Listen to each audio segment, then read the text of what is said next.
Bismillahir-Rahman-Nir-Rahim. The status of Hadeeth in Islam. Through the Quranic and historical perspective. How were Ahadith compiled? How did these Ahadith reach us? What is their status in Deen? What is the mutual relationship of the Quran and Ahadith? Ghulam Ahmad Parwez. Muhammad Aslam Jairajpuri. 6. Attaining Paradise. According to Ahadith, Islam is the name given to living your life according to the divine system. When the Jamaat-e-Momineen rise up for the establishment of this system, all the vested interests of the world rise up from all four directions, forming a horde gathered together in opposition to it. This Jamaat has to face all these opposing forces, and it is obvious that to establish this system and to maintain its strength, there will need to be persistent and sustained efforts and action. This is why the life of a Momin is one of continuous jihad. These are the valiant actions and soldierly endeavors following which a Momin achieves Jannat, Paradise. Pointing to those people who think that they will get Jannat just by sitting around, the Quran states, or do you think that you shall enter Jannat without such trials as came to those who passed away before you? They encountered suffering and adversity, and were so shaken in spirit that even the messenger and those of Iman who were with him cried, when will come the help of Allah? Verily, the help of Allah is always near. 214. What? Do you think that you will simply enter Jannat? This cannot happen. You too will have to pass through those stages through which previous peoples have passed who endeavored for this type of revolution. Due to the hosts of opposing forces, their state was such that hardships and difficulties encircled them from all directions. And they became apprehensive and wondered when will be the fruition of our efforts according to the divine laws. Then ultimately their efforts bore fruit. In another verse the Quran says, did you think that you would enter heaven without Allah testing those of you who fought hard in His cause, and remained steadfast? 142. Do you think that you will enter Jannat, though you have not yet proven through your character and deeds who from amongst you is foremost in righteous deeds, and who is foremost in strictly persevering? This is the Jannat that the Quran has promised i.e., this is the result of pure and righteous efforts and deeds. 17. That Jannat which was hidden in the blood and sweat of a Momin. This was the teaching of the Quran, but in contrast to this you can see how cheap and easy Jannat has been made according to Ahadith. Just reflect. 6.1 Shaking hands. Abu Dawud narrates that Rasulullah said when two Muslims shake hands before they take leave from one another, Allah bestows forgiveness on both of them. 6.2 Jannat through ablution. A hadith is noted in Muslim which states that by performing ablutions, all sins spill away with the water, so much so that with the last drop of water every last sin from every part of the body is washed away. There is also another hadith of Muslim according to which any person who performs full ablutions and then after this reads his namaz, prayer, and also says namaz precisely and well, then after this namaz he becomes as if he was born from his mother's womb that same day. The third hadith of Muslim says that whichever individual performs his ablutions well and then after ablutions says the following kalmat, Ishadi an Allah alala, all 8 doors of Jannat are opened for such an individual. Ibn-e-Kazima narrates that the messenger asked Hazrat Bilal, what deeds do you perform? I heard the sound of your footsteps in Jannat and you were walking ahead of me. Bilal replied that I perform 2 tasks regularly. The first is that I always remain in a state of ablution. When my ablution is broken, I immediately do further ablution, and when I perform ablution I pray 2 rakat of nafil. You have noted from this how easily Jannat can be attained i.e., just through performing ablutions all sins are washed away along with the water. And if 2 rakat nafil are also offered with it, then you can arrive in Jannat ahead of Rasulullah. 6.3 Even easier than this. There is a hadith in Muslim that if an individual repeats the words of a muezzin after him and then says, Lahul wala quwwata illa billah, he will go to Jannat. 6.4 Keep on sinning. There is a narrative in Tabrani that the messenger said that you are always burning yourself, i.e., you do deeds which lead to fire, but when you say your morning namaz, this cools you down, i.e., draws you away from hell. Then you do similar acts again till Zuhr, afternoon prayer. But the Zuhr namaz cools you down, and similarly the namaz of Maghrib and Isha, sunset and night, erase the sins committed between these prayers. When you are sleeping, no sin is written down against you till you wake from sleep. And if during the night you do acts which deserve hell, then the morning namaz will cool these down. 6.5 Congregational prayers. There is a hadith in Tirmizi which says that a person is absolved of hellfire and hypocrisy. Nifaq, if he offers prayers for 40 days with takbir-e-ula. 6.6 Further concession. Both Bukhari and Muslim have quoted that when an imam completes the recitation of Surah Fatiha and says, Walajulan, the angels say, Ameen. From among the followers, the individual whose Ameen is said simultaneously with that of the angels will have all his sins forgiven. Another hadith of Bukhari and Muslim states that when the imam says, Sami Allahu liman hamida, and raises his head after ruku, you should recite Rabbana lak al-hamd. Whichever man recites this kalma shall have all of his sins forgiven. 6.7 Abode in Paradise. So far we have only mentioned the forgiveness of sins. A hadith in Muslim states that a house is made in Jannat for the person who prays 12 rakat day and night over and above the farz prayers. Compulsory prayers. A narration from Tirmizi states that a house is built in Jannat for the one who prays 20 rakat nafil after the Maghrib namaz. Sunset. A narration from Abu Dawud states that the fire of hell is made haram for an individual who prays 4 rakat before Zuhr prayers. Afternoon prayer. 6.8 All sins forgiven. A hadith of Muslim states that a person who comes to Juma, Friday, prayers having performed his ablutions thoroughly, and sits silently listening to the sermon, not only has his sins forgiven from Friday to Friday, but the sins of 3 additional days are also forgiven. 6.9 Getting in paradise by offering wazayf. Wazayf is a distinctive feature of Ajmi Islam, non-Arab version of Islam. Whatever problem arises relating to matters of deen or dunya, religious or worldly, there is no need to make any effort or move your hands or feet, just read a wazifa and the aim will be achieved. Jannat can also be achieved through these wazayf.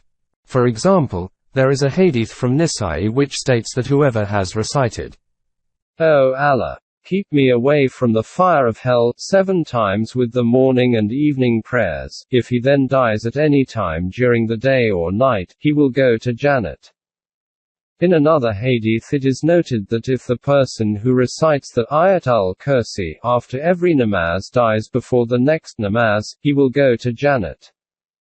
There is a narrative in Tirmizi that whoever at the time of lying down in bed recited, Astaghfir Allah al-Lazi la ilaha illahu wal hayal qayyum wa atubu ilayha. O Allah, forgive me. There is no God except you who is alive and established, and I return to you, had all of his sins pardoned. Such sins may be equal to the foam of rivers, or equal to the leaves on the trees, or equivalent to the particles of sand, or their number is equivalent to the days of the world, i.e., as many days as are from the beginning of the universe till the day of judgment. Even if the sins are that many, all will be forgiven.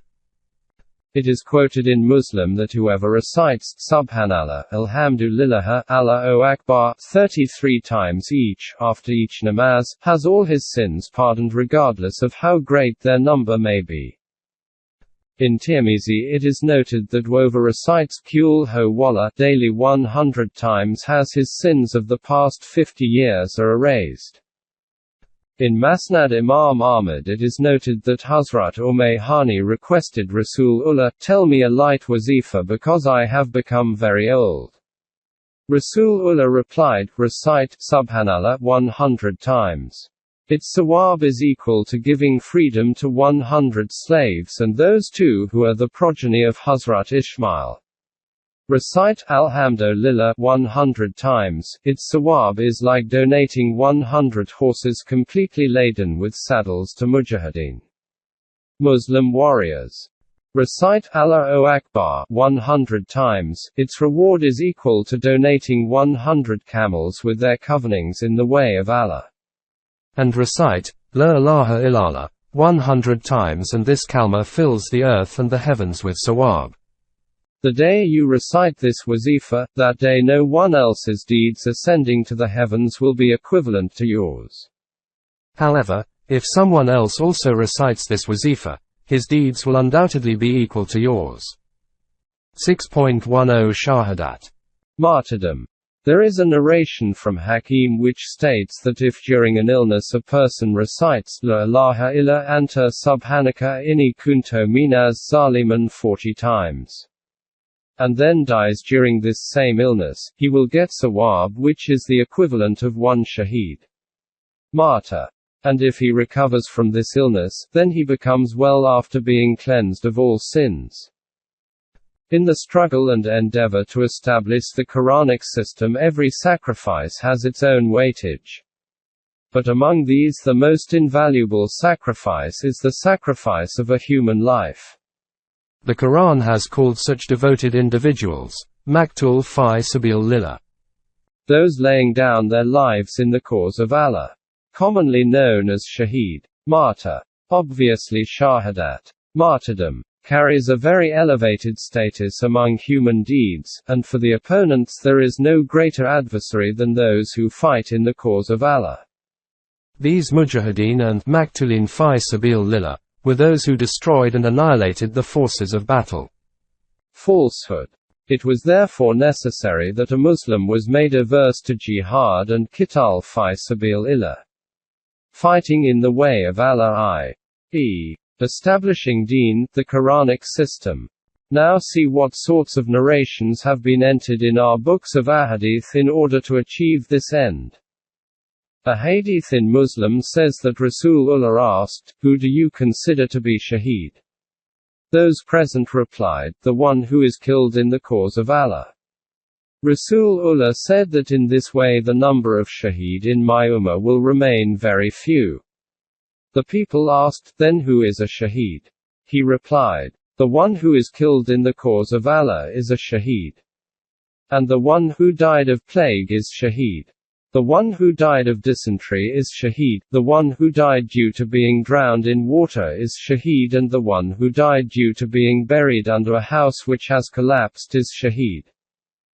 Similarly in Abu Dawud and Nisa'i it is quoted that the one who dies of pneumonia is shaheed. The one who dies due to being burned in a fire is also a shaheed, and the woman who dies due to childbirth is shaheed. After this let us see what privileges these shaheed get from Allah. This is obvious that a shaheed goes straight to Jannat. But according to the narratives he does not go to Jannat alone, but takes many of his near and dear ones along to Jannat with him. In this regard there is a hadith in Abu Dawud which says that Rasulullah stated that a shaheed has the right to do intercession for 70 people from among his near and dear ones. 6.11 Death of a traveler. In Nisa'i it is noted that the death of a person occurred in Medina. Rasulullah led his funeral prayers but after the namaz said that it would have been better had he died in a foreign land. Someone asked, "What is the benefit of dying during a journey?" Rasulullah replied that the individual who dies during a journey will be given an amount of land in Jannat which will be equivalent to the distance from his place of death to the land of his birth. 6.12 Father of daughters. Regarding offspring, Man is helpless as to whether daughters are born to him or sons. But there is a concession even in this helplessness. Hakim narrates that whichever individual has 2 daughters and does good towards them, then as long as they remain with him, these daughters will take him to Jannat. This is the situation concerning that individual whose children are alive. Now we come to the situation of the one whose children have died. Regarding this, a narration in both Muslim and Bukhari states that Rasulullah declared that Allah will give entry to Jannat to the Muslim whose 3 minor children die. Another hadith of both Bukhari and Muslim says that if 3 children belonging to someone die, then it is not possible that fire should caress him. He will be asked to pass over Sirat just to fulfill the oath. In Nisa'i there is a hadith that after hearing the glad tidings of entry to Jannat as a result of the death of 3 children, a woman asked, "O Rasulullah, what if only 2 children belonging to someone die?" He replied that this same good news applies in the case of the death of 2 children. This woman said afterwards, "Alas! It would have been well if I had asked about 1 child as well." But this deficit was filled by a narration from Sunan Imam Ahmad in which Hazrat Maz narrates that Rasulullah gave the good news of Jannat in the case of the death of 1 child also, even including loss through a miscarriage. 6.13 Woman committing fornication. According to the Quran, fornication is a great crime. But see how easily even this crime is pardoned. In Bukhari it is stated that a fornicating woman saw a female dog is distressed with thirst. She brought out her shoe and tying it to her shawl she took out water from a well and gave it to the dog. Based on this, Allah sent her to Jannat. 6.14 Freedom of Hellmates. Imam Bayhaqi narrates that on each night during the month of Ramadan, 600,000 inmates of hell are freed, and on the last night of Ramadan, the number of inmates of hell equal to the sum total who are freed on all the previous nights, are released. Similarly, it is stated in Muslim that keeping a fast on Arafah results in all sins committed the year before and those yet to be committed in the coming year are pardoned.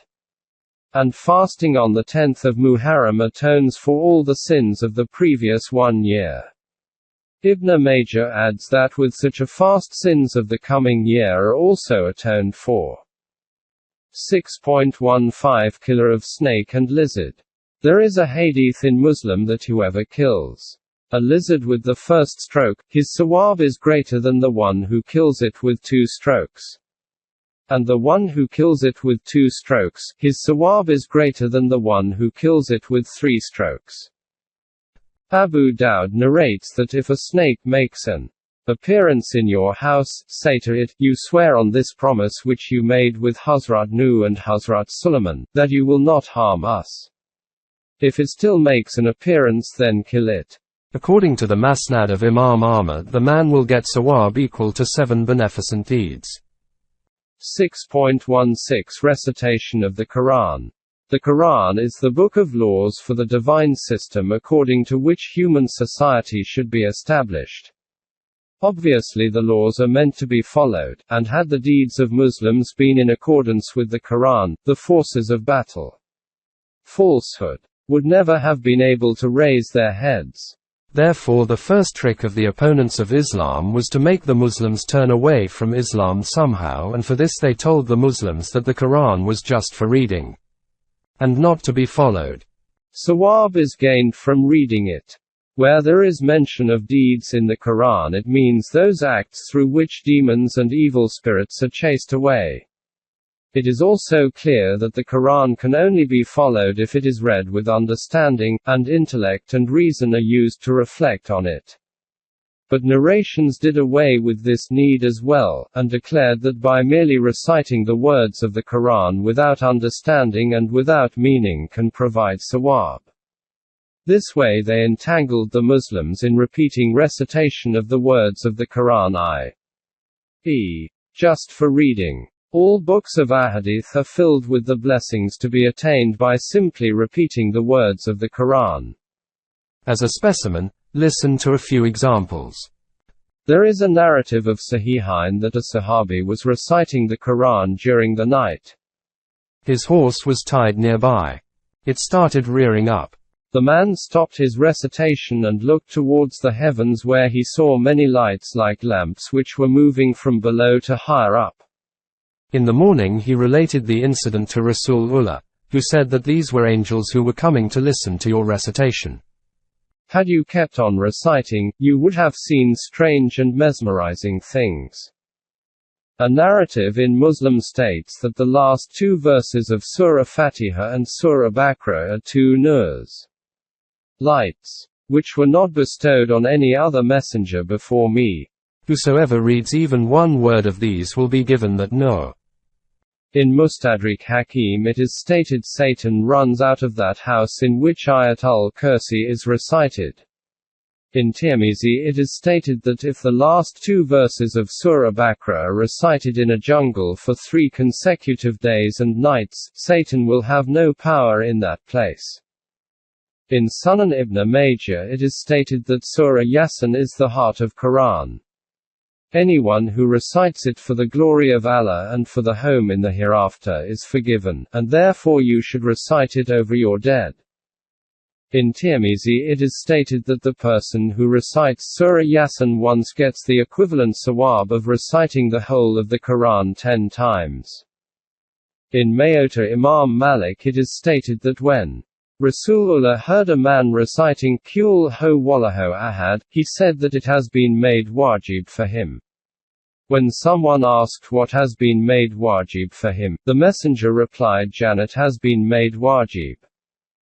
In Hakim it is noted that Allah listens with great pleasure to a person who recites the Quran in a melodious voice, like a person who enjoys listening to songs listens with pleasure to the voice of the singer. 6.17 Paradise is for the powerless and weak. In order to counter the forces of evil, those who stand up for truth must have greater forces than the forces of the opponents. This is why Islam is a deen of power and supremacy. That is why the Quran states, it is the fellowship of Allah that must certainly triumph.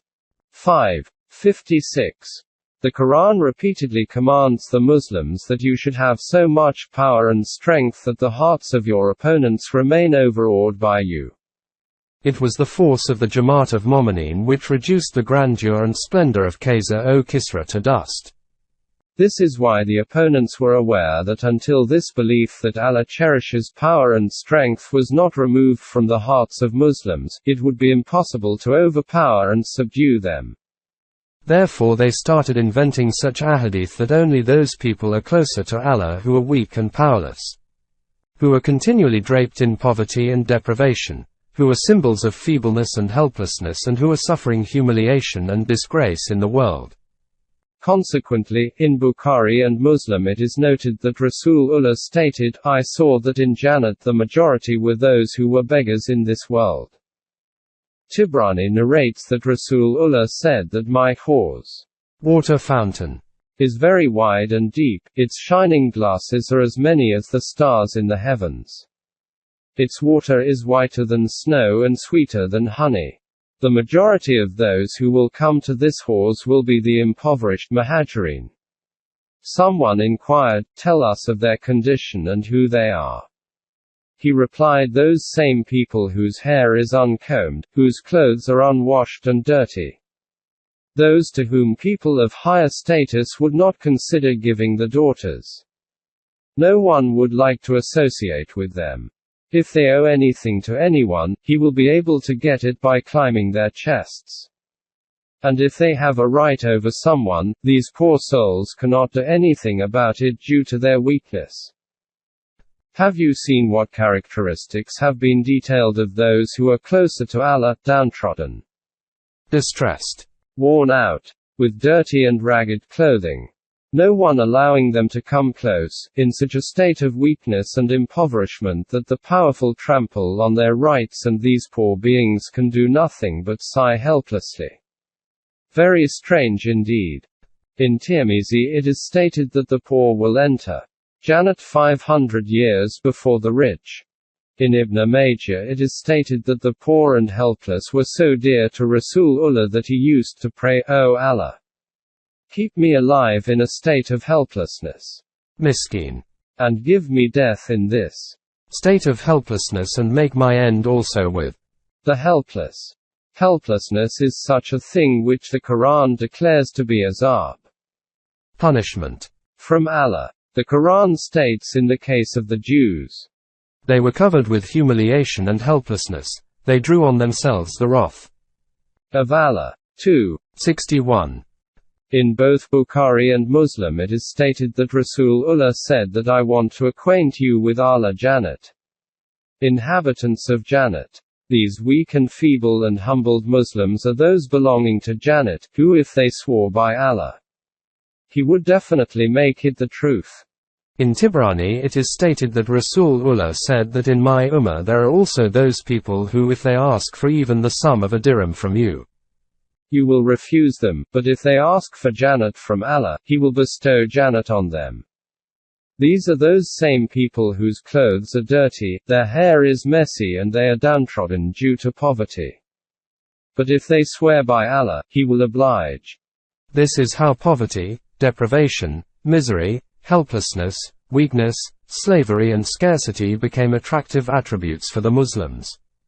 And this thing was indoctrinated in their minds that problems and worries are atonement for sins. 6.18 Problems are atonement for sins. Therefore in Masnad Imam Ahmad it is noted that Rasulullah said that when the sins of a person become too many and there is no way to atone for the sins, then Allah grips him in pain and problems. And these very troubles then atone for his sins. 6.19 Even illness. In Tibrani it is stated that when a mu'min falls ill, Allah cleanses him of his sins in such a way as a furnace cleanses iron of rust and impurities. In Bukhari it is stated that when a person falls ill or is traveling, then Allah commands the angels that since there is a deficiency in his deeds due to the illness or journey, to keep writing as if they were complete. In Masnad Imam it is stated that the mistakes of a sick man fall away just as leaves are shed during autumn. If a mu'min regains health, he becomes healthy having been cleansed of all sins, and if he dies as one who is blessed and pardoned. 6.20 Jannat due to fever. It is stated in a narrative that Rasulullah said that sins can be forgiven as a result of fever and headache, even if these sins were as large as Mount Uhud. Abu Ya'ala. Even a fever lasting one day washes out all the sins of a mu'min. 6.21 The blind. In Bukhari it is stated that when Allah takes away the sight of an individual, He confers Jannat in return.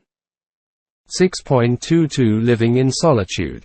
The Quran has stated about the mu'minin that we made them ummat-e-waster so that they monitor the acts and deeds of all mankind. Thus have we made of you an ummah justly balanced that you be witnesses over the nations. 143. And if anyone begins to leave the path of justice, even slightly, they immediately bring him back to the straight path. But the Hadeeth state that those closer to Allah are those who stay in their homes and keep crying over their misdeeds. In this regard, it is quoted in Tirmizi that someone asked Rasulullah what can lead to salvation. He replied, keep your mouth shut, weep over your misdeeds and remain sitting in your home. In Abu Dawud it is stated that Rasulullah said that a time will come when the value of promise and commitment will decrease, and trustworthiness will become worthless. Putting his hands together and interlocking his fingers, he informed the audience that intrigues will become interwoven like the cloth of a sack. Ibn Abbas asked, what ought I to do in such a situation? He was told, sit in your home and weep over your existence, adopt righteousness, give up wrong, save your life from hell and dissociate yourself from public life. Not only this but that one should leave the cities and go to the jungle. Because it is stated in a hadith that sawab of a namaz in congregation is equivalent to 25 namaz. but the sawab of saying namaz in the jungle away from people is the equivalent of 50 namaz. This is that same life of monasticism which the Quran came to eradicate, i.e., either go to the jungle, or if you stay in a city then remain inside your homes and keep weeping from fear of Allah. In this regard there is a narrative in Bayhaqi that one day Rasulullah was giving a sermon and a man started crying while performing ablution. Rasulullah said that those sitting near him have also been pardoned, bakshed, even if their sins were as great as a mountain. In this same book there is a narrative about an Ansari that he was so overwhelmed by the fear of Allah that he used to always weep. When Rasulullah heard about him, he went to his house and embraced him. The Ansari became so overwhelmed by this act that he dropped dead. 6.23 Paradise for funeral goers. In Muslim there is a narration that Rasulullah stated that if 40 people participate in the namaz-e-janazah, funeral prayer, Allah forgives the dead one. In Abu Dawud it is narrated that if there are 3 rows of Muslims reading namaz at a funeral, Jannat becomes wajib on the dead one. And in Bukhari it is narrated that if 4 or 3 or even 2 persons describe the dead one as being good, Allah forgives him. 6.24 And even if this was not the case, then let us proceed. A narration from Bayhaqi says that a person will be told to enter the fire. Reaching the edge of hell, he will begin to look this way and that and will say, I swear by Allah that I have hope of good and anticipate favor from him. There will be a response from Allah to bring him back, as I am close to the expectation of my servant. In short, these are the techniques to achieve that Jannat regarding which the Quran had declared that such life testing stages come in their paths that even the Messenger and his companions used to become overwhelmed and look towards the heavens for help. This Jannat was achieved through that great revolution, as a result of which control was snatched from the hands of a group of exploiting forces and vested interests of the world, and all control was put in the hands of the divine laws. And no man remained the slave of another man nor dependent. In this revolution neither the magnificence of Qaisar nor the grandeur of Kisra, nor the cunning deceptiveness of the system of monasticism could remain, nor permission to perpetuate the leadership and influence of priesthood and so-called religious scholars. This system was a proclamation of war against all these self-interested parties, therefore they were defeated through the hands of Islam. This is why these kinds of narratives were invented and spread about. 6.25 If you do not sin then. So much so that in one narration it is stated that Rasulullah said, I swear by he in whose hands is my life, that if you become such that you simply cannot commit any sin, then Allah will remove you from the earth and will create another group in your place, whose conduct will be such that they will be indulging in sins, and then this group will pray for forgiveness and pardon from Allah. We think that after this account there is nothing more which needs to be said in this regard. As we have written at the beginning, the ultimate aim of Deen is the achievement of Jannat. For this a Muslim has to spend his entire life as a mujahid.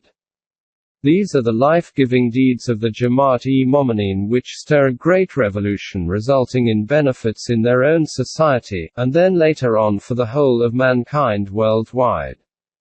Now consider that if Muslims are given such lessons that if they did not commit sins then Allah would replace them with another nation, then what can be the condition of the society of such a nation?